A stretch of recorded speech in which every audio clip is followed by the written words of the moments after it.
Hi, welcome to the Seattle-King County Dental Society Ambassador Training. First and foremost, thank you so much for your commitment to the Dental Society and your willingness to become one of our ambassadors. We are honored that you have chosen to take on this important role. In this video presentation, we will first briefly talk about membership goals and values, and then move our attention to the roles, goals, and expectations of an ambassador.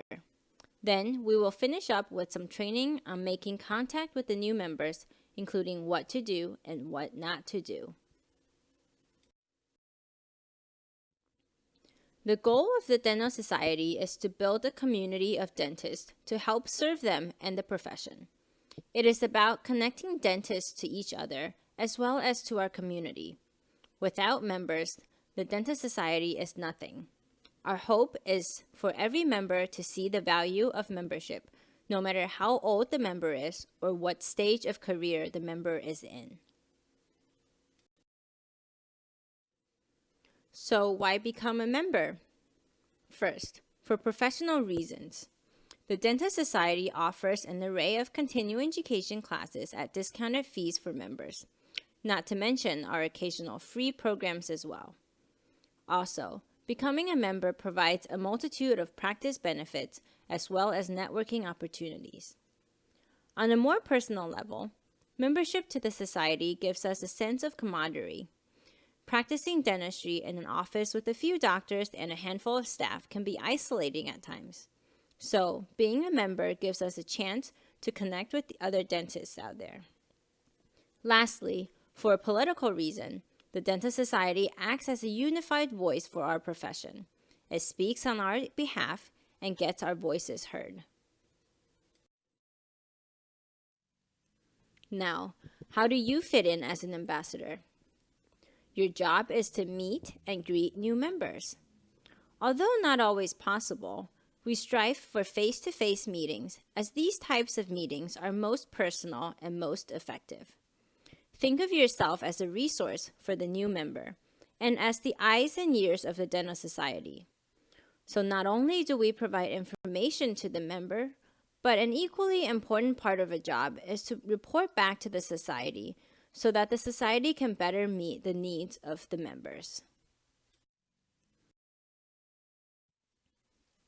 The Ambassador Program was set up with a few goals in mind. We want to build value of organized dentistry and welcome new members to a wonderful profession.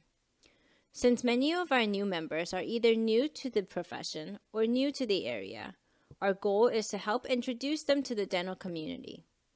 And as mentioned before, as the eyes and ears of our Dental Society, the ambassadors help us get a pulse of the dental community.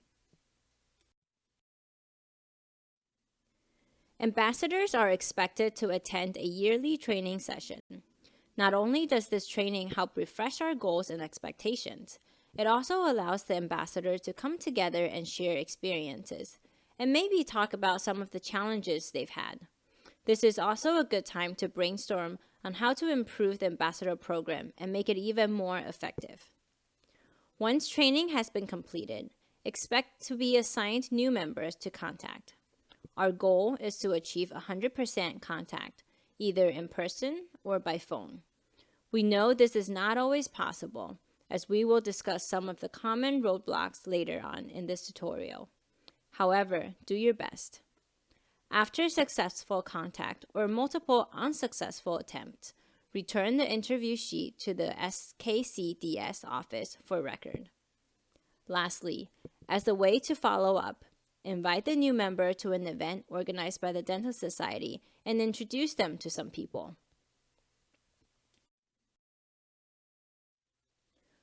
So why do we do this? Why is the ambassador program important? Because past data shows that our membership renewal rate was high among those who had been contacted. Direct contact works. It helps to reinforce the value of membership to our Dental Society. So we want to continue this trend and always aim for 100% contact. The ideal ambassador should be knowledgeable about the Dental Society and be willing to extend hospitality to the new member. Since we may potentially be the first face the new member will meet from the Dental Society, it is important for us to represent the Dental Society well. Next, the ideal ambassador creates value to the new member about organized dentistry. Perhaps share a story of how you've benefited from membership, or bring attention to recent battles we've won. Lastly, we want to become a resource and a contact for that new member, so offer them a chance for further follow-up.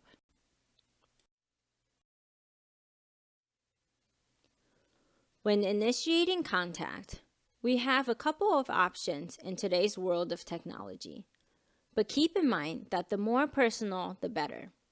Again, we are here to welcome these new members into the Dental Society, so think about how you might feel most welcomed if you were the new member. We encourage trying to contact by phone first, and if after a few attempts you still cannot reach the new member, then try email or text to see if you'll get a response that way.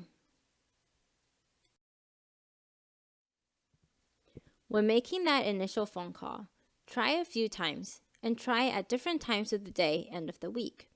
This gives you different opportunities to catch the member throughout their normal daily routine. Always identify yourself by name and as an ambassador with the Seattle-King County Dental Society so that the new member knows this is not a sales call. The phrase, "as a final part to completing your membership application," is very useful to throw out there to prevent the call from being quickly dismissed. It helps give the phone call some degree of importance. Finally, offer to take the member out for coffee, lunch, or dinner for a face-to-face meeting. Again, we are here as the face of the Dental Society, so reach out to the new members and make them feel welcomed. Here are some possible outcomes to this initial call.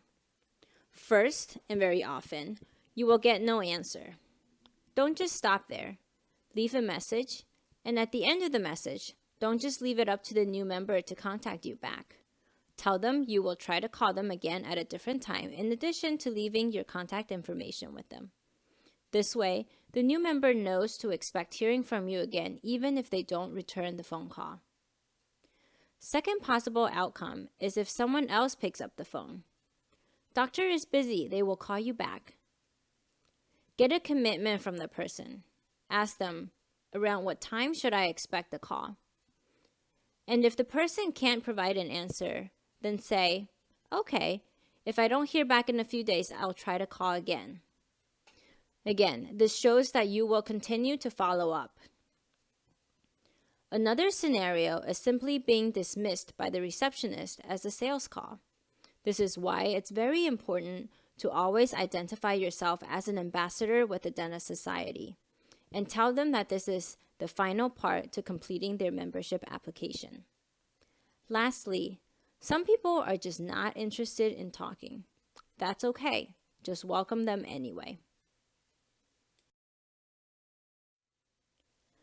There are a few types of new members that we welcome into the Dental Society on a regular basis. It is often helpful to know which type of member you are dealing with before talking to them so you can better direct your conversation. First, we have the new dentist. These are the new graduates. They are new to the profession and new to the dental community. They may have the most questions about the Dental Society, and they may want some introductions. Encourage them to attend Dental Society events and make a commitment to show up as well so you can personally help them connect with others. Next, we have the relocated dentists. They are new to the area, but may be new or a veteran dentist. Ask about their involvement in organized dentistry in the past. Thank them for continued membership if they were members in another area before. Find out what they valued the most from membership in the previous area. What are they hoping to gain from the current membership?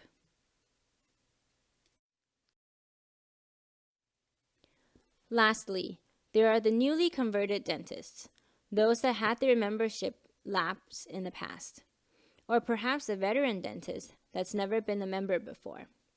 Find out what it is that made them decide to join or renew their membership. This will give us valuable information as to how to target and approach non-members. So what are some things to discuss at the initial meeting? First, reiterate why membership is important. The Dental Society is nothing without its members. This is how we get our voices heard. Talk about recent political wins by the Dental Society and ongoing battles. Share with them what membership benefits you have used or what you have found to be most valuable personally. Talk about how to get involved in the Dental Society. For example, volunteering on one of the committees. Finally, point the member to the website for further information.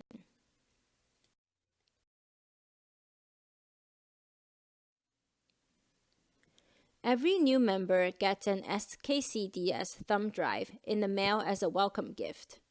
And on that thumb drive, there is an assortment of files and resources. One of the files is this sheet that outlines the member's ROI, or return on investment.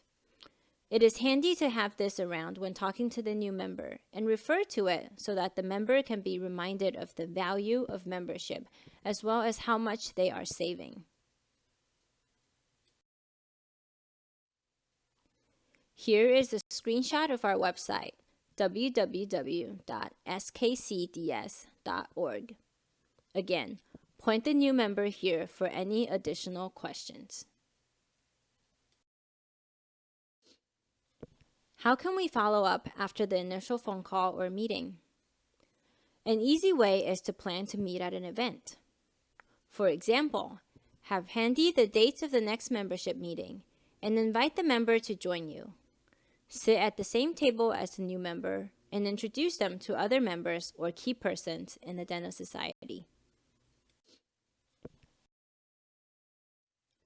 Some of the SKCDS events worth mentioning include the free membership meetings, a variety of CE classes, the new dentist programs that are free to all members under age 40 or with less than 10 years of membership, and the happy hour event that's open to any member.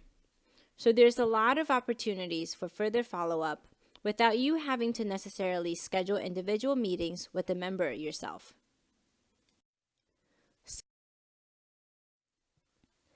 After you've talked to the new member on the phone or have met up for coffee or a meal, this worksheet is the final part of your ambassador assignment.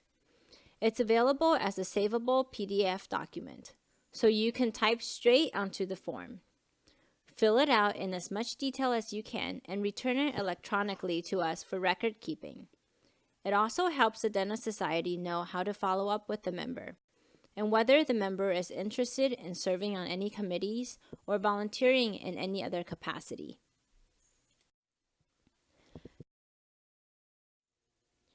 We've discussed so far about what to do with your ambassador assignment.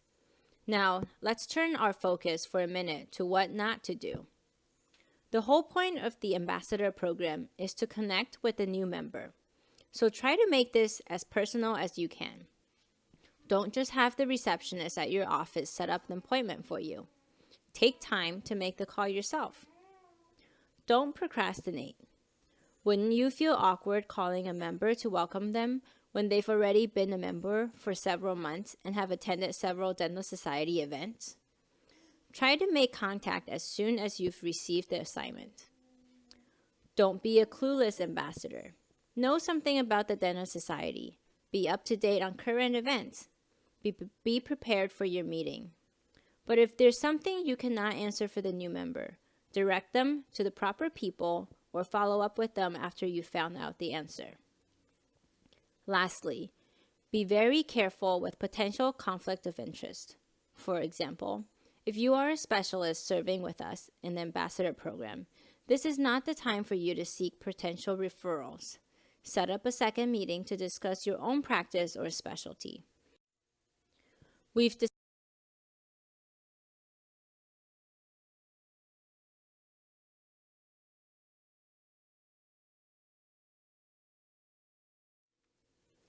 Finally, Let's all work together to help grow our dental society. If you know someone who isn't a member, ask them to join. A personal invitation to join the Dental Society means a lot more than just a letter in the mail. Remember, SKCDS is nothing without its members. Thank you so much for your time and your willingness to serve as one of our ambassadors.